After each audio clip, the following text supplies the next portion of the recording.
Қарақшылар қарғысы, Клад аралының құпиясы. Қарақшылар қазынасын іздеп жүрсің бе? Оңай олжаға кенелемін деп ойласаң асықпа.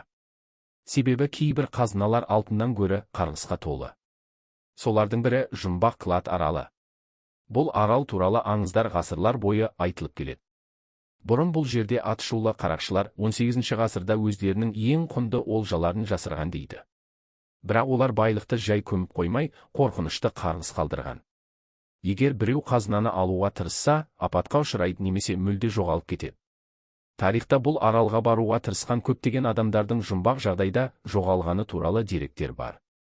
20 ғасырдың басында бір бай бизнесмен аралға зерттеушілер тобын жіберген. Олар қазынаны табуға жақын қалған кезде бір түнде түгелімен жоқ болып кетті. Кейбір балықшылар олардың әлдебір түсініксіз тұманға кіріп кеткенін көрген, ал қалғандары тіпті қайықтардың аударылып кеткенін айтқан. Бірақ сол экспедициядан тірі қайтқан бірде-бір адам жоқ. Аралды зерттегендер үнсіздік аймағы туралы да айтады. Мұнда компас істемейді, радио байланыс жоғалады, ал кейбір адамдар дыбыстар естіп, әлдебір көлеңкелерді көреді. Кейбір ғалымдар бұған магниттік аномалиялар себеп десе, басқалары бұл қарғыс шынымен жұмыс істейді деп сенеді. Ең қорқыныштысы, аралға барған соңғы экспедиция қатысушылары бір түрлі белгілерді тапқан. Олар белгісіз тілде жазылған ежелгі жазбалар, тіпті адам сүйектеріне ұқсайтын заттар болған.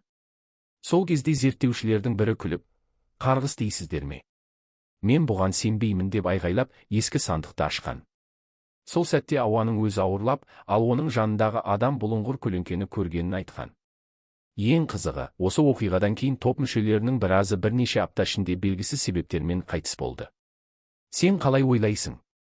Клад аралының құпиясы қарақшылардың ертегісі ме, әлде біз әлі түсінбеген бір тылсым күш бар ма?